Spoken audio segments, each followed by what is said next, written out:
Eh bien, salut tout le monde, c'est Twist et compagnie, on espère que vous allez bien. Aujourd'hui, nouvelle vidéo sur la chaîne YouTube, vidéo d'achat donc de Hot Wheels et également de Majorette. Donc des choses à acheter soit en vide-grenier mais également via nos fournisseurs de miniatures. A tout de suite. On débute par du Hot Wheels assez ancien, donc des magnifiques pick-up. Il s'agit de Chevy Silverado. Donc on a le vert et le bleu. Donc vraiment c'est en très très bel état. Donc de 73, le modèle à échelle 1. C'est vraiment un modèle très très sympa. Ouais, franchement, en plus, ceux-ci, ils sont vraiment en très très bon état. Donc chez Hot Wheels, ils étaient appelés By Wyman. Donc sortis entre 79 et 2003. Designé par Larry Wood ainsi que Bob Brosas. Donc c'était vraiment... ça rendait super bien, même avec les gros boudins comme ça. Ouais, les belles jantes comme ça, les jantes BW avec les plus gros pneus. Donc à l'époque, ce moule-ci est sorti également avec des variantes avec un chasse-neige à l'avant. Donc on en a d'ailleurs une version qui est une version un peu dépanneuse avec un chasse-neige devant qui est tout jaune, qui est vraiment magnifique. Celui-ci que vous avez devant vous, c'est la première édition, sortie en 79. Fabriqué à Hong Kong, sortie donc de la série Speedway Special. Il est vraiment très beau, en plus avec la déco Eagle comme ça, c'est vraiment très sympa. Le vert reprend la même déco, mais avec des couleurs différentes. Donc cette fois-ci sorti en 1981, donc en mainline également. Donc avec des jantes, comme on l'a dit tout à l'heure, BW, et fabriqué encore une fois à Hong Kong. Donc on peut voir qu'il est vraiment en très bon état au niveau du châssis, donc c'est la même chose au niveau des deux couleurs. Celui-ci est ensuite sorti sous la même couleur, mais avec une multitude de jantes différentes, donc sorti dans les années suivantes, mais cette fois-ci fabriqué en Thaïlande. Donc en ce qui concerne le modèle à échelle 1, c'est la troisième génération donc, du Chevy C, et également du Chevy K, donc c'est en fait c'est différentes tailles en fait. Ouais, c'est tous les C10, etc. Voilà. Et donc sorti entre 73 et 87, évidemment avec quelques modifications de restylage, d'esthétisme. Voilà. Mais ça vraiment sur la même caisse, c'est vraiment rigolo parce que c'est vraiment une longue durée de vie. Il faut voir que le moule a été bien rentabilisé même à échelle. Hein. Donc voilà pour celui-ci, donc vraiment un beau modèle qui rentre dans la collection. On poursuit cette fois-ci avec un modèle en blister. Donc cette fois-ci c'est une allemande, je pense que vous l'avez remarqué. C'est la fameuse BMW 850i. Donc série 8, vraiment un beau coupé de l'époque. Donc c'est vraiment assez énorme pour l'époque. En blister américain. C'était vraiment le modèle GT, on va dire, de chez BM. Celui-ci, c'est un moule qu'on n'avait pas chez Hot Wheels, donc on est vraiment content de pouvoir l'avoir. Donc celui-ci est produit de 91 à 2001, designé évidemment encore une fois par Larry Woods, et qui totalise 17 versions. Elle existe avec des différences au niveau des jantes, donc toujours avec la même déco, donc vraiment déco totalement années 90, qu'on pouvait voir d'ailleurs sur les Volkswagen, etc. qu'on voyait à l'époque. Donc sorti soit avec les jantes BW, les jantes CHO, mais également les jantes qu'on peut voir là, donc les jantes UH. Donc cette version là c'est la first edition, donc celle-ci donc sortie évidemment donc, en 91. Châssis plastique, donc on peut voir que le châssis est vraiment bien fait hein, pour un châssis plastique comme ça. Ouais, vraiment très sympa. C'est vrai que les couleurs sont vraiment spéciales, c'est vraiment les couleurs des années 90, là il décore vraiment typique. Typique années 90. Et c'est assez original de voir ce moule là chez Hot Wheels, ça change un peu.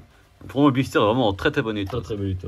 Ouais. En ce qui concerne donc, le modèle à taille réelle, donc c'est la première génération de série 8, donc fabriqué de 89 à 99, plus de 30 000 exemplaires vendus. Donc deux versions différentes, la 840i et donc avec le V8 et la 850 avec le V12. Donc celle-ci c'est donc c'est la V12. Et à savoir qu'à l'époque BM avait sorti la V8 pour pouvoir rendre la gamme un peu plus accessible entre guillemets par rapport au V12.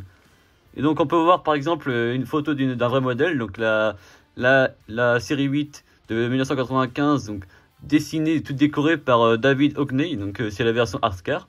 Donc Hockney c'est un peintre décorateur né en 1937 et qui est assez connu pour des portraits, des paysages, etc.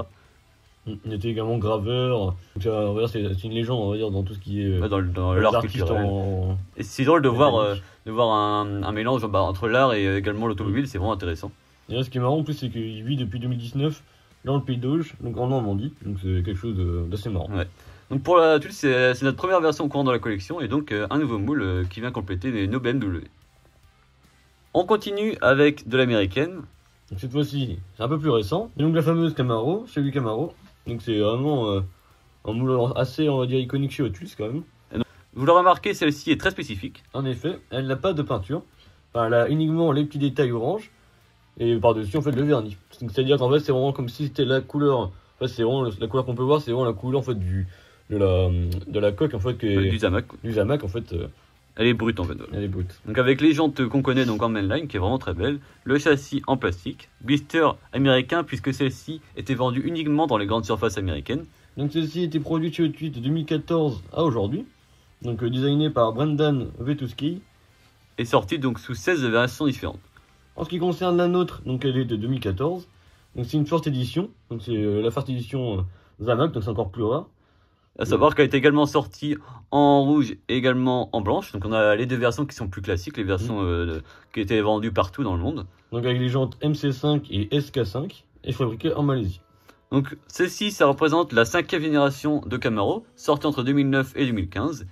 Moteur V6 et V8. Continuons avec un modèle plus premium. Il s'agit de la Chevy Nova 270 en version SS, donc la version vraiment très sportive. Donc vous l'avez reconnu, elle a figuré dans Fast and Furious. Vraiment très belle, hein, le blister est vraiment magnifique. Vraiment, ouais, très très belle.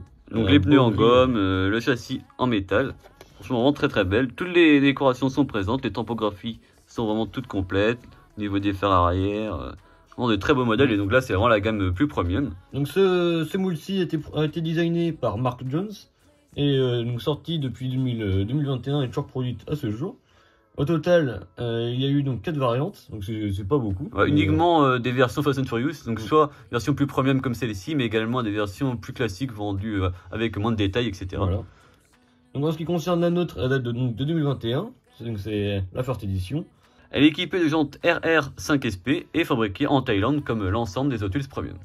En ce qui concerne donc le modèle à échelle 1, c'est la 3e génération de Chevy Nova, donc produite de 68 à 74. Pour information, donc cette Chevy donc, est sortie également en 4 portes. Ouais, donc c'est assez rare. On peut voir qu'elle est plus longue, c'est vraiment rigolo de voir ça. Je trouve que c'est moins joli que de l'avoir en coupé, mais c'est également rigolo de voir ça parce que c'est moins connu en général. C'est beaucoup moins vendu quand même, parce que en fait, quand on pense Chevy Nova de 70, on pense directement à celle-ci et pas la version de sedan en fait. Évidemment pas la version de 4 portes quoi. Donc la Nova 70 était essentiellement une refonte du modèle de 69. Sur plus de 250 000 Nova vendus en 70, presque 20 000 étaient des versions SS 350 ou SS 396. Donc il y avait également une centaine de Nova qui furent commandés au Central Office Production Order. Donc c'était des modèles vraiment très spécifiques. Et également des versions encore plus particulières qui étaient vendues par Yenko Chevrolet, qui est un préparateur à l'époque, qui ont été également vendues au Canada. Et autrement, on peut également voir une carrière au niveau course, avec notamment des versions vendues et fabriquées, bon, plutôt préparées, on va dire, pour les courses de Trans Am. On poursuit dans les américaines avec encore une fois une Camaro, donc cette fois-ci un modèle de 1985. Donc celle-ci figure donc, je pense que vous l'avez remarqué, dans un blister un peu hommage, donc un blister plus ancien. Il est vraiment très beau, en plus c'est vraiment des couleurs qui reprenaient, en fait le pick-up que vous voyez à droite avait ce type de blister avec cette couleur si particulière. En ce qui concerne donc le moule en particulier, donc on peut voir vraiment des décors assez sympas comme pour l'époque aussi. Ouais, c'est vraiment bien typique fait. En fait de l'époque. Donc avec des petits détails. C'est pas trop, c'est pas surfait, c'est vraiment assez simple mais joli. Donc cette Camaro donc sortie en 85. Donc c'était la iRock Z. C'est vraiment un modèle très particulier. Chez Hot Wheels, elle est disponible depuis 2012 et totalise 22 variantes. La première, donc chez Hot Wheels, était la first édition forcément, donc sortie en 2012. Donc elle était soit rouge ou soit noire. Ouais, on les a également. Donc avec les jantes PR5. Et fabriquée donc en Malaisie.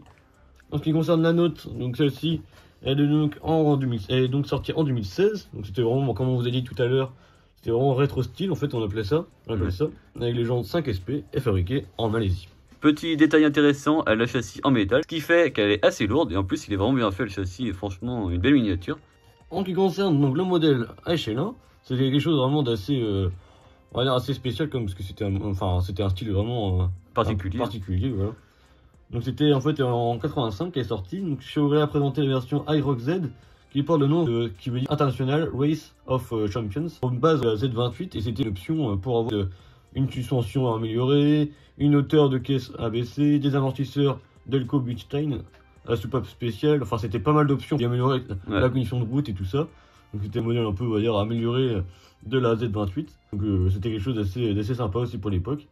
Et pour information, donc la Camaro iRock Z figurait sur la liste des 10 meilleures voitures du magazine Car and Driver de 85. Donc c'est quand même quelque chose qui gratifiait quand même les voitures. Ah, parce que il faisait vraiment le classement des meilleures voitures de l'année. Voilà. On retrouve des moteurs donc de 5 litres qui faisaient à peu près 200 chevaux, mais également des plus petits moteurs, Donc qui faisait 193 chevaux. 167. Donc, vraiment une gamme de moteurs assez diversifiée. Donc cette modèle-ci est sortie environ à 2500 exemplaires. Donc c'est quand même pas énorme. Ouais, bah c'est vraiment très rare aujourd'hui de trouver ce type de véhicule. 85, il y a une version encore plus spéciale de la Aerox Z, c'est la version California RPO. Donc celle-ci, ça a été fabriqué par le California Marketing Group, donc de Chevrolet, qui voulait en fait vendre des Aerox Z uniquement en Californie. Donc elles ont été vendues au nombre de 250, uniquement en Californie évidemment, et donc elles étaient rouges avec une couleur très spécifique, vraiment c'était encore plus rare que la Aerox Z en fait. Et donc celle-ci elle avait une transmission automatique. Ouais, donc vraiment une version très luxe avec toutes les options possibles, ça va vraiment être sympa. Brouillard, enfin, les décalcomanies, tout ça. Et donc c'est rigolo de voir que Hot Wheels a reproduit la version Aerox Z et pas simplement la version Camaro de 85. Donc vraiment un joli clin d'œil également à l'époque. On termine la vidéo avec des modèles qui n'ont un peu rien à voir. Donc on a trouvé 100 vide-greniers, ce sont des Formule 1 majorettes évidemment.